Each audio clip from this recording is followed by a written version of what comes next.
What is going on, guys? Welcome back. Commentary for last video I kind of went over my hybrid dividend investing plan this year, where I'm kind of mixing my monthly payers in with kind of my value plays that pay quarterly, and how I'm going to use that to offset how much money I have to put into the market to see returns this year.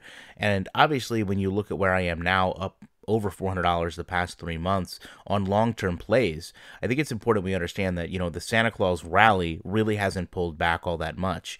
And a lot of my fear, my apprehension about putting more into the market because we continue to buy at all-time highs was based on, a pullback that really hasn't came. I mean, to be fair, I think I lost maybe $20 this week, but in the grand scheme of things, being up $450 at some points here, that really doesn't factor in too much to my concerns about losses.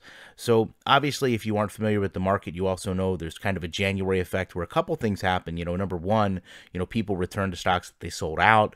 People return to stocks that they sold for tax losses. And then generally, people are optimistic. It's a new year. They want to get into the market. They feel there's money to be made. So I don't know that we're going to see that pullback just yet. But one of the other things I did was go back and look at investing documents from, 2015, 16, 17, and read opinion pieces. People that project the market is going to collapse in the next year or two. And you read them and they all lay out actually very convincing reasons as to why. But then you realize this article is 3, 4, sometimes 5 years old, and they're just wildly inaccurate with what actually took place. And I think that's something I have to remind myself. No one knows when the market, if the market is going to collapse, and no one knows the best price to buy a stock. You're never going to buy at that all-time low. I've been very fortunate to come close on some lows, but we don't always know what the all-time low is as we go into the future.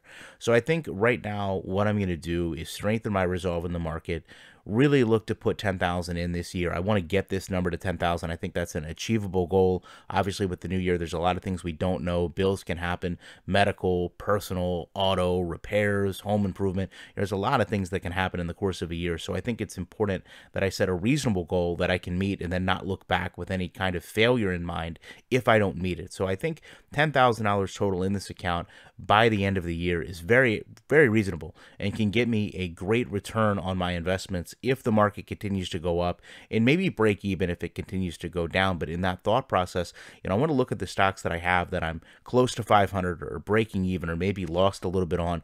There's really no stocks. There's only 1 or 2 that I've actually lost money on. But I want to look at those value plays and long-term plays and continue to be mindful. If there is a recession, I need to buy things that are almost, recession-proof to a degree. One of the stocks I've been really buying into lately has been Wendy's. I love Wendy's business model. I talked about it before. The breakfast expansion, the global expansion, the current price point.